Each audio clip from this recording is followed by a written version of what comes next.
Good morning, everyone, and welcome to the virtual breakfast sessions. Today, we're going to be trying something new for us. It's called Coffee With, and instead of having a 3 or 4 person panel, Fred and I are going to be speaking to Yvan Lemoine, who has been one of our all-stars. He has, I guess this is his 6th time on the virtual breakfast session, or at least something like that. So before we get going, Yvan, why don't you say hello to everybody and tell them who you are? Sure. Good morning, everyone. My name is Yvan Lemoine. I'm a chef by passion and occupation. Also a restaurateur. I've written a couple of cookbooks, and currently we own a restaurant or an event space. Restaurant not yet, but an event space in Forest Hills, Queens. Thank you. Okay, we've asked Yvan to come on here because he's got a lot to say. He has an interesting story. So, Yvan, why don't you tell everybody or start talking about why you chose food service? Larry, it's a great question, but I don't think I personally chose food service. I guess at some point I did, but it's not to be cliche, but I really think it chose me. I've always enjoyed serving people, taking care of people in one way or another. And I found that through food, it was a beautiful, you were able to build this beautiful connection and really take care of people in a different way. And it's very disarming. And it's the way, that's the way that I've learned to share compassion and love. And so I had the opportunity to do it. Like many things when we're young, we try lots of things. And this is one of the things that I didn't mess up as much in, and then that I genuinely loved. Okay. So that's how I got into it. And where did you start your formal training? So I started my formal training with I'm a kid of public schools. I came from public schools. I came from Venezuela initially, but when we landed here, we were pretty poor. Immigrant parents, families trying to kind of make it. So we went to public school. Thank goodness. It was a great and terrible and traumatic experience at the same time. But at the time, I was in Sunnyside, Queens, and there was a school that was being built in Long Island City. Long Island City was one of the new schools that was being built by the Board of Education, and they had a program for culinary arts. For some reason, I thought, you know what, this sounds kind of cool. I want to try it. So I applied to the school, and I went into it. And funny enough, I was allowed to go to the school because I wanted to go to the culinary program, but the culinary program was all full by the time I got there.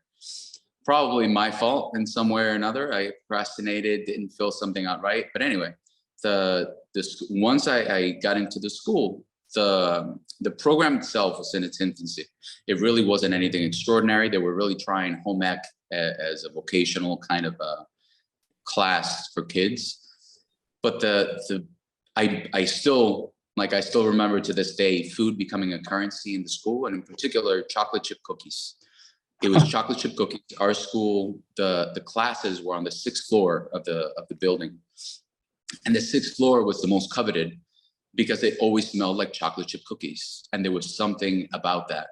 And cookies became this currency that you would trade these warm chocolate chips. If you came late to class and you had a chocolate chip cookie and you gave it to the teacher, everything was cool. If you wanted something from someone, you could trade chocolate chip cookies. And at the same time, if you liked someone and you gave them chocolate chip cookies, it became such a beautiful thing. So these cookies, I realized the power that just warm chocolate chip cookies have. But anyway, I begged my way into the class. I really wanted to go into class, and I was allowed to go in. At that time, it was really a paradigm shift in the culinary arts in that classroom, because they just hired a teacher named Mr. Matzes, Terry Matzes. Terry Matzes was connected with a program called CCAP. CCAP Careers to Culinary Arts program. And all of a sudden, our classes dramatically changed from baking chocolate chip cookies and very, mediocre, not mediocre, but kind of everyday food, simple things. So all of a sudden, we got a recipe book that had coq au vin, that had, cassoulet, that had souffles, and we're like, what the hell is this? This is a public school in Queens. We're like, we have no idea what this stuff is. We're like, what's you're making chicken? Cock? What is this stuff? But then we started learning these extraordinary things, and they gave us books about like old school culinary arts and the way the French did it and the Italians, and it was fascinating to me. It was so fascinating, the art, the history, the complexity of it. I was also fascinated that they trusted us as little bratty kids with knives. They're like, this is cool. We get to like play around with knives. It's like, the psychotic part of me. It's like, this is great. We get to play with fire. We get to play with knives. We get to cook as opposed to like having to sit down and study history or whatever it was. It spoke to me in many levels. And that's how I first got started with, that's how I bit the bug, so to speak, because my family doesn't really cook. My mom can't cook, God bless her, but she can't really cook. And she was a mother of four. She just did the best she could to kind of keep us alive. But this was a new thing, this was fascinating. Through that program, I started, maybe I didn't burn things as much, or maybe I really liked it, and I wasn't the best student in any class, to say the least, but I was exceptional in like the arts. I was in theater, and I was in cooking, and I was in different things, and as well as sports. Kind of funny, but anyway. But through this program, Culinary Arts program, they landed us an internship at a restaurant called La Caravelle. So La Caravelle, old school French restaurant in Manhattan, in the middle of the city. It was exceptional. It was this historic French restaurant. I have to say, like maybe 15, 16 at the time. And I got this internship to go in, and it was chaos. It was beautiful and delicious chaos. And I thrived in that environment for whatever reason. It was for me, but it allowed, because I wasn't a good student. It's trying to thrive, I guess, in an organized system that is like school, and sit down, don't talk to anybody, do your work, keep your ideas to yourself.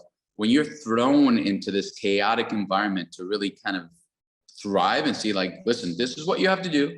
There's going to be 1,000 things going wrong, and they're all going to go wrong. And it's your job to make sure that you get from point A to point B as fast as possible, as perfect as possible. And I thrived in that environment. So I started not going to school as much, started going to work more. At the time, they weren't paying me, and I could say it's not, but I was an immigrant. I was illegal. I had no papers. So it was free. At that time, internships were free. You go in, you work, your 12-hour days, and you don't get paid squat. As a kid, it didn't matter to me. As a kid, I didn't care. At the time, I just loved what I was doing. It was an excuse to get out of school. And I had a pretty tumultuous home life where it was violent, and I didn't want to go back home. So the longer that I stayed at this restaurant environment where I thrived, and people were very happy when I actually accomplished things I was doing, and I was good at it, it prevented me from actually going home. And by the time I would get home, it would be late enough that my parents would be asleep, everybody would be sleeping. So it wouldn't, my home life wouldn't really affect me. So I like I said, I thrived in this environment. And after that, it was like Caravelle. I stayed with them for about 1.5 years. I learned about Jacques Torres. Jacques Torres was an amazing pastry chef at the time. He was a Le Cirque 2000 or Le Cirque, but I don't remember if they changed or not. But I liked them, and I liked what they were doing. So then through that, I was able to get an internship at Le Cirque, where Sotakun was the chef at the time. And it was this incredible restaurant at the New York Palace Hotel. There were celebrities. Yuri Mancioni was the maitre d' owner there. It was another world. It was very old school, beautiful. And again, I thrived in that environment. It was big time. From there, I went out to work with Rocco DiSpirito. Rocco DiSpirito was on this trajectory to become this exceptional, amazing, rock star of a chef. And I begged I was working at a travel agent to actually pay for everything I needed to pay for while going to school, while working at Le Caravel. Obviously, there was no sleep involved, but I learned that the owner's brother or something was actually Rocco DiSpirito's brother. So I started asking them to get me an internship there, and I ended up working with Rocco DiSpirito at a restaurant called Union Pacific. After that, it was incredible experience after incredible experience. Fast forward to working in restaurants. I worked in different fashions. I really liked the bar business. At the time, I was working as a pastry chef at a restaurant called La Caravel. Fleur de Sel, small French restaurant in the Flatiron district. I got hired as a pastry chef because I worked with the chef that was at La Caravel, Cyril Verneau, exceptional chef. But I was making all these desserts and I got some good accolades and good feedback, but I really liked the bar. I was making all the purees, I was making all the syrups, I was making all that stuff. So then I dabbled into like the bar business, and I became a bartender. And I became a bartender, but I would still consult. I think the trajectory of working in savoring pastry and the bar was really because I liked the restaurant business. And at the end of the day, it was all kind of part of the big picture. And I wanted to understand, and obviously having a little bit of ADD and wanting to experience different parts of the restaurant, but it was always part of the restaurant. Like for me, I was a host at Balthazar in part of my craziness. And I got to be a host at Balthazar, kind of understand the maitre d' process and understand the hospitality side of it. I was a server, and I got to understand the mechanics of service, and again, the hospitality of it, and the connectivity between understanding a guest and keeping that kind of cool, calm, under pressure situation. And then going into the kitchen where the chefs at the time were, berating you and throwing things at you, and understanding I guess the diplomatic ability to deal with the guests in a very respectful, beautiful tone, and then walking into the kitchen and speaking to the ogre world and trying to get what you need for the guest, because it's not, for the most part, it's not you, it's the guest that's requesting something, and you need to communicate that to someone else that's, under fire. But then at the end of the day, I understood that. I was able to understand the pressures of all the sides. So for me, again, it was the restaurant aspect. At that point, I started to realize, okay, I'm in the restaurant business. Now, let me ask you a question. How old were you at this point? I started in La Caravel when I was like 16. I went from 16 to 19.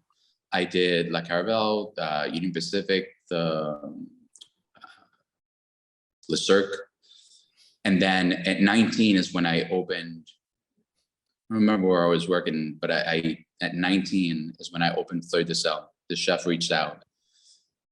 At, I want to say like 21, I think around like 21, 22, that's when I started dabbling into the bar business.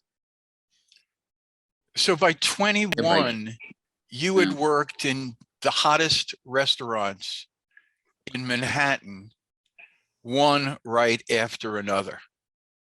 Yeah. So was there anyone at any of those restaurants that was a big influence on you, someone who took you under their wing and, maybe not sat down, but showed you the ropes?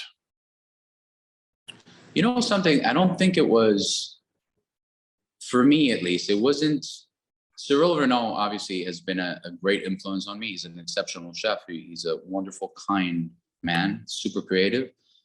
Jacques Torres was also that kind of generous, amazing, incredibly talented chef. But I think that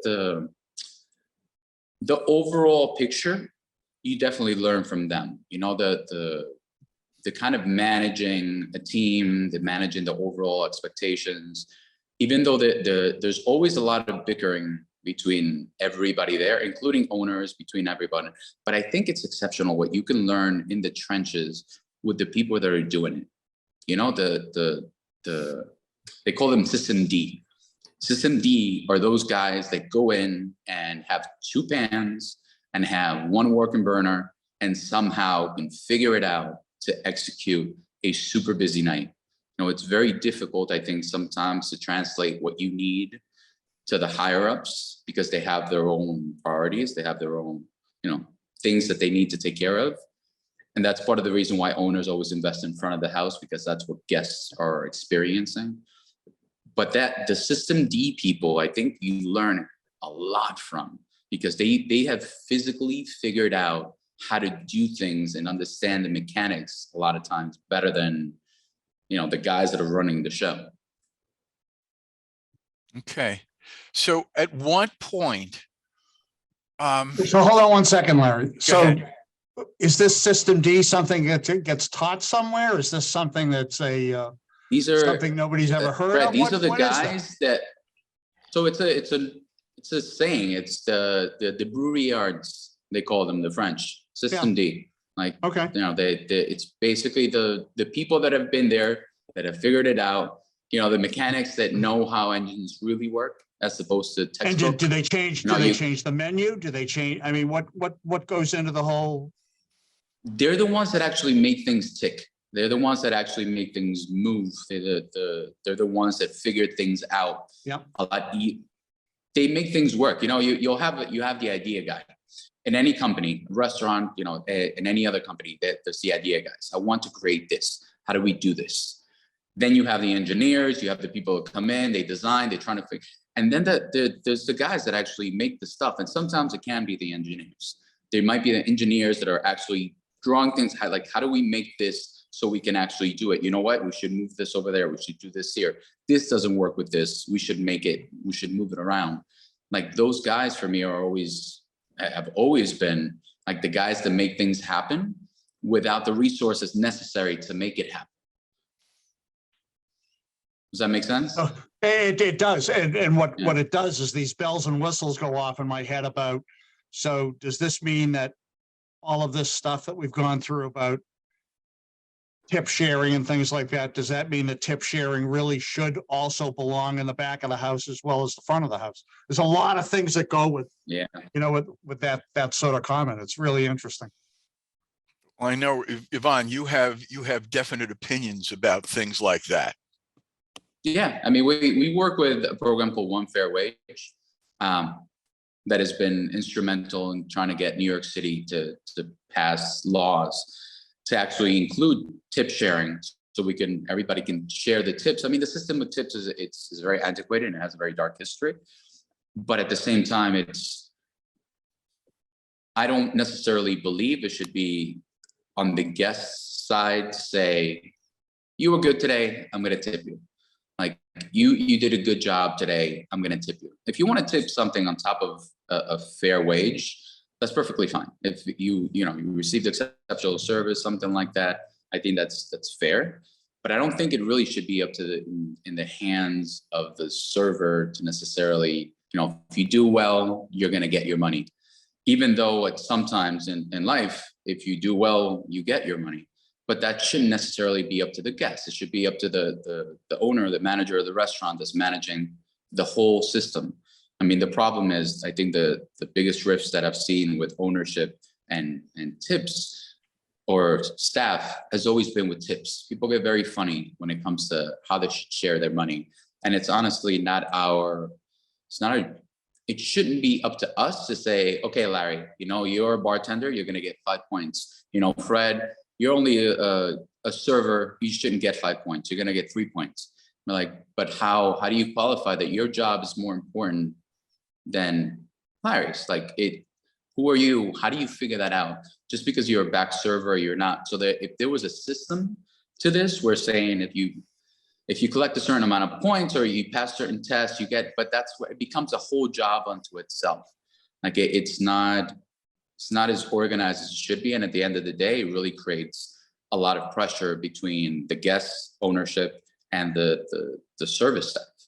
So it's a whole problem unto itself. It's a whole new virtual breakfast session. Yeah. So you just give, for an example, in my kitchen, How has it worked? I mean, So in my kitchen, tipping worked when the waiters were getting paid $1.50, $1.75 an hour, right, and they were basically working on commissions. That's right. not the case anymore. That's not the case. So how do you work something like that out? So we're a little bit different. We're a little different because we pay everybody a straight dollar wage. We don't tip our staff. If there's extra tips that come into the house that, we are only parties right now. We're only events. So if somebody comes by and they're like, listen, I want to give you $100 for the staff. We literally tell everyone, here's $100 from the staff. Everybody split it equally. That's it. All front of the house, all servers, bartenders, backserver, everybody tips, shares in that tip pool equally because everybady's very codependent on each other, and the system doesn't work unless everybody's doing their job correctly. So if you have the back server that thinks they don't deserve or thinks they deserve more, but then the bartender wants more, but all of a sudden the bartender really needs glassware, and the back server is not supposed to do anything with the bar. So he says, hey, can you just give me glasses real quick? I'm really in the weeds here. He's like, well, you don't pay me. You don't give me any money. Like, why am I helping you? And that creates an issue with the system. It creates an issue when everybody needs to work together.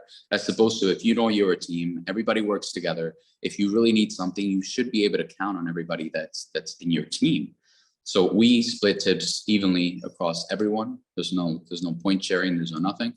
Anything comes down to hourly. In case that somebody came in a little bit later or needs to leave a little bit earlier, obviously the hours are tallied and people get paid according to the hours they spent there. But because we try to schedule everyone around the same time, we've never had an issue with it. But we're an exception to the rule just because we are just events right now. Okay. So what makes your business and the way you run your business different? Why are you successful in a very, very tough environment? I think we're successful in this very tough environment for several reasons. And we think about this all the time, obviously, because we're very thankful and very gracious that we have been, one, embraced by the community, two, have been able to perform at an exceptional level. And I think the main reason, I think, is because we really care. And we really care to the point of, at the end of the day for us, and the events are very personal things. It's not, and we tell our staff this every day, we're not dealing with people just coming by for dinner because they're hungry. They're just, let's just grab a bite. No, for us, you're coming here for a reason. It's an event. You're getting dressed up. You're scheduling this ahead of time. You got a babysitter. Something's happening that is very, very important. And it for the most part, it's a celebration of life, celebration of love. Everybody that's coming here, for the most part, and we're very lucky with that, is just looking to have a good time. Sometimes as a restaurateur, you know that there's going to be a couple of people that are just unhappy. They're coming by, they're miserable, they're having a bad time. And as much as you try to make their life better, happier, whatever, they're just having none of it. For the most part, when we have events, people are coming here to celebrate something. We take it as a very serious occasion. If somebody's getting married, hopefully it's the one and only time that you're going to get married. So we take it very, very seriously. My wife runs the front of the house, so she greets guests. She deals with the party, like the specifics, the planning, making sure for the most part, if it's a large event, a wedding in particular, people are very nervous. Most people have never gotten married before. It's an exceptional day. They want everything to go right. They're a nervous wreck. They don't know what they're doing. Most times they're all over the place. They're chaotic. They want things that are crazy. And it's up to you to kind of manage those expectations and try to make that dream come true as best as possible. But because we care, we really handhold as much as we can to say everything's going to be fine. These are the steps that you need to take. We're going to be here for you. And we work very hard to create magical experiences. We work very hard to create memorable times, and not just that you'll have them, but that your guests have them. You know, we really try to go above and beyond to make sure that everything that you need, you have within reason, right? Within reason, if we know that we can make something happen and bend over backwards to make whatever it is that you've imagined since you were a little kid come true, we're there. You know, but I think it comes down to actually like having that caring nature, which we spoke about before. Like, why did I get into cooking? Is because it's an innate wanting to take care of people, make their lives a little bit better somehow. For whatever reason, we thank God that we were blessed with that little spark in our soul that gets very excited and happy and overjoyed when you make other people happy. Like that's the number one reason, Larry, why I think we're good. We really try to care, go above and beyond to make sure that you have a great time, and we mean it. You know, you can tell when somebody means what they're trying to do, and somebody's just going through the mechanics. And in our business, there's a lot of event halls, there's a lot of banquet halls that are built by people that realize that they can make money. And that's what they do. They build these and they make, and I've met a lot of them that actually have built them. And it's this cold world of just, you know, you're a cookie cutter kind of place that just does the same thing again and again and again. And nobody really cares as long as the mechanics are well executed. Yeah, if you're planning an event and it's all handled by checking off boxes, there's a problem. There's a problem because even if this is the thing you do every day, you have to make that person feel like theirs is special. You're selling trust. You're selling trust, and I think you do a very good job of it. All right. And Larry, if I could say, I think that's one of the things that we're, you know, restaurants are a difficult job, events difficult. They're, you know, anybody that you ask, you're like, oh, you're in the restaurant business, it's a hard business. But I think with modern society and like when you start looking at the ChatGPT and just artificial intelligence and all these things, I always think of like hospitality.ai, like hospitality, like how do you, we're very good of what we do because of the human aspect. And I think it's that capital that you're seeing less and less because you're trying to get rid of labor, you're trying to get rid of things that are expensive. But I think in our business, the artificial intelligence, maybe it'll get there one day. But for us, that what we just spoke about, that personalizing things and hand holding, there's something very beautiful and magical about like shaking somebody's hand, giving somebody a hug, looking at them eye to eye, that warmth, like I see you and I recognize you and I have you, like I'm gonna take care of you. Like that's something that I think people don't realize how important it is. Yeah. Oh, it's, you know, for some of these people, this is the biggest moment of their lives to date. And they're trusting you. Go ahead, Fred. Yvonne, I want to go back. Let's talk again for a second about the difference between being in an a la carte restaurant business and being in the event business. What are the pros? Is it an either or question at this point in time? Or can you successfully be in both business? Meaning for us or as a whole? Let's look at it both ways. So it's very different. Like I fell in love with the restaurant business because of the day-to-day kind of mechanics and the theatricality of it all, the day-to-day operations, the chaos that you try to organize into having a seamless service. So I always did restaurants. I did events within the restaurant. You know, that's the way. Like we work with some very large companies that more importantly, Tao. Like I love Tao Group. Tao Group is one of the most influential and I think amazing people that do a lot and they do it very, very well. And within their organization, they do parties, they do restaurants, they do hotels, they do lounges. So I understood parties as part of the equation. I didn't understand that events can be standalone on their own. I always did, parties within restaurant. We're going to be closed, because there's a large party. We're going to close off a part of the restaurant because we're having an event. et cetera, et cetera. For us, when we came in here, it was about the time. You know, we had some restaurants in the city where we would do parties within the restaurant and other things. But COVID happened. When COVID happened, it became very unstable. It became very unstable. You don't know when people are coming. So the negative part about having a restaurant is if you have a regular restaurant, for the most part, if it rains, you're going to be slow. If it snows, you're going to be slow.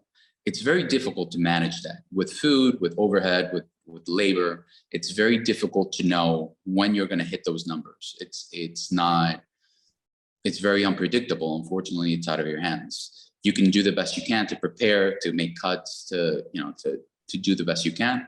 With events, it's very organized. With events, you know when they're coming. People pay ahead of time.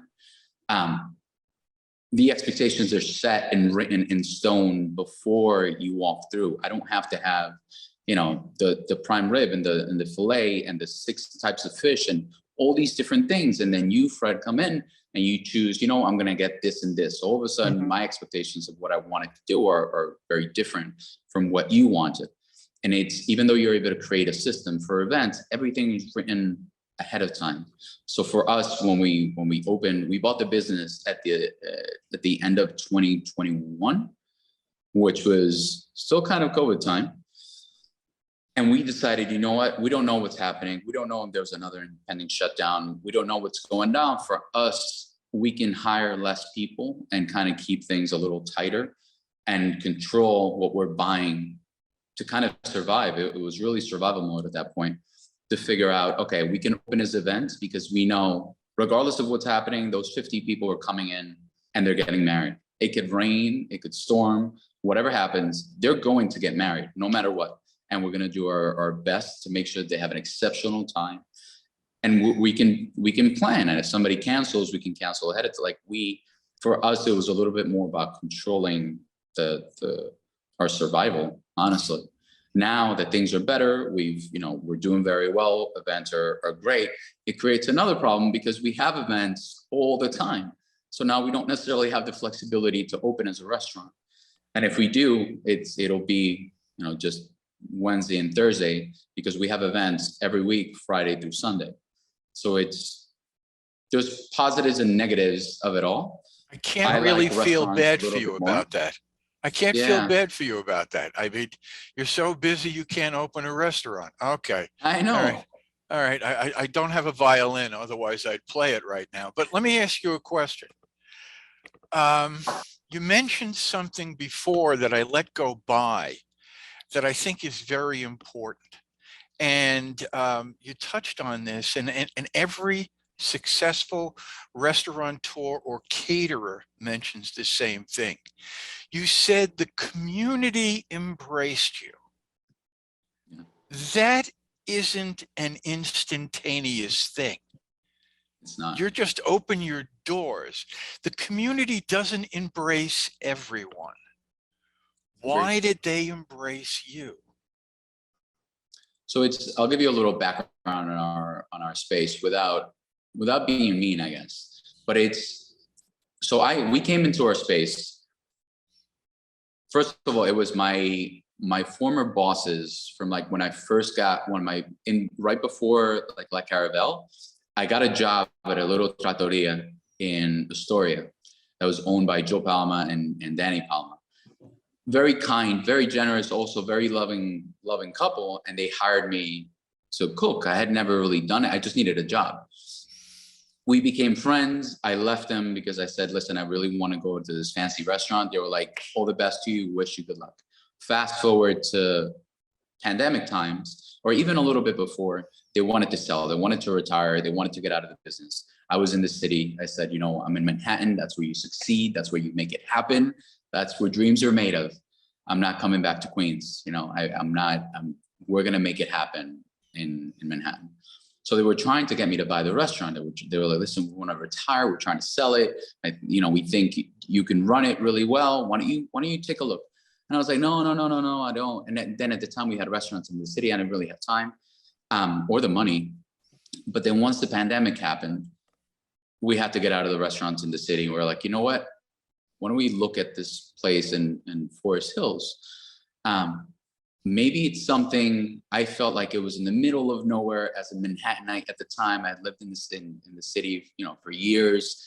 Going back out into the boroughs is like suburbia. What is this? But when we came here, it was truly beautiful. It was a truly beautiful space. You know, we said, let's give it a shot. When we went back on the reviews, the restaurant had been here for 20 years, different ownerships. The previous owners, not before the ones that we bought it from, but before that, crazy man. He built the place by himself. He had a family. There was a lot of back history of like, they were always arguing. It was chaos. There's videos of him online, cursing people, get out, guests. Like it was, we were walking into some bad reviews from some time ago. The owners that we bought it from had run into that issue, had bought the restaurant from him, but they had spent some time trying to clear it up and trying to build that rapport with the community. They were Italian, and his wife is from Trinidad. So they were an Italian Trinidadian restaurant that did events also. They were very good at doing events. So when we walked in, we started talking to the neighbors, and we literally just walked around the neighborhood and we started meeting people just randomly. And these people turned out to be like the biggest real estate agent, and not in our venue because we're not open as a restaurant. So people can't come and just have a glass of wine, you know, or a coffee or something. It's a little bit isolating to let people in. You have to have events or like show the space in order to meet people. But we just started meeting people on the street and talking to them. So there was a real estate agent. There was another woman that was running like a chocolate shop down the street, and we went to the restaurants in our vicinity and the businesses in our vicinity, and we introduced ourselves. We literally would just go in and buy some wine from the wine shop. Be like, hey, this is us. Nice to meet you. You know, we're new to the neighborhood. You know, we're excited to be here. We're gonna buy some wine. And we went to the chocolate shop and we bought some chocolate from the chocolate shop, and we met the owners there. And then we went to the other restaurant and we met the owners there, and we had dinner there. So we started creating this community within ourselves, or we started meeting the community around us because we were the new kids on the block, basically. Well, we honestly started supporting their businesses. If we saw that they would post something, we would repost it. If we saw that they were doing an event, we would repost their event and try to support in any way that we could. And that kind of started creating these webs of knowing the business owners, and the business owners knew people, and people knew other people. But then what really made things, I think, or made the community embrace us is we've been here 2 years now. We've done events. And the thing with events is all of a sudden you have a baby shower. Okay, or even I'll rewind it. Somebody's looking for an event, and they come, they do their event, and they're like, you know what, my sister's having a baby. I really want to organize a baby shower. So then you come, you have the baby shower. Then the baby turns 1. So now all of a sudden you have your birthday. And then there's a series of events within one's life that you have parties for. So we ended up, if you were successful at throwing a fantastic party for your daughter, you're gonna tell people, and those people are gonna come have their daughter's birthday party here, and eventually the daughter is gonna get married or the son is gonna get married, and then you have their party here, and then they're gonna get pregnant, they're gonna have their baby shower. Yeah. And it's this thing of creating this network, reciprocity and network that we've been, thank goodness, knock on some wood, very good with. And people come back for their baby shower, and then their wedding, their baby shower, an event. And unfortunately, people end up also passing away, and they think of these celebrations they had as celebration of life. And they come back and they were like, you know what? My grandmother was here when I was getting married, and we had a great time. I would love to remember that as like, so we wanted to have a celebration of life for her here. And it comes so how do you organize all of that? Do you have some kind of a CRM that you use to keep a family in the name? Yeah, so we just have literally just where we do. So we do have a lot of information that people give us, and we keep it track. Honestly, we're a little bit more old school, or like technology old school and maybe nosy, because we spend a lot of time on social media and we try to interact with a lot of people through social media. And I think that's one of the best ways that we've been good at staying in touch with people. Because obviously if you have a baby shower, the baby's gonna come pretty soon. So as soon as we see that they post that they just had their baby, their baby was born, we'll send them flowers. We'll send them flowers, say congratulations, everything's great. You know, and that's how we end up knowing what's going on. And again, because you're part of the community and people are constantly posting what's happening within their lives, we say congratulations. Congratulations is like our favorite word to use.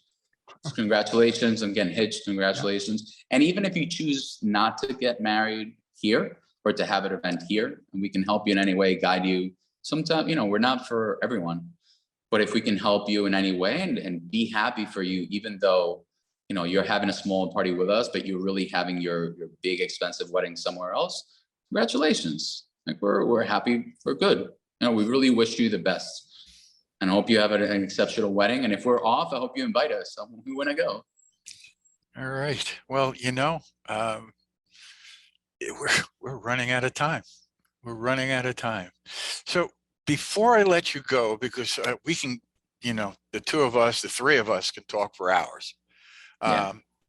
What I'd like you to do is impart some words of wisdom on the audience. And if you were to put something in 7 words or less, a message, what would it be to the audience on how to run your business?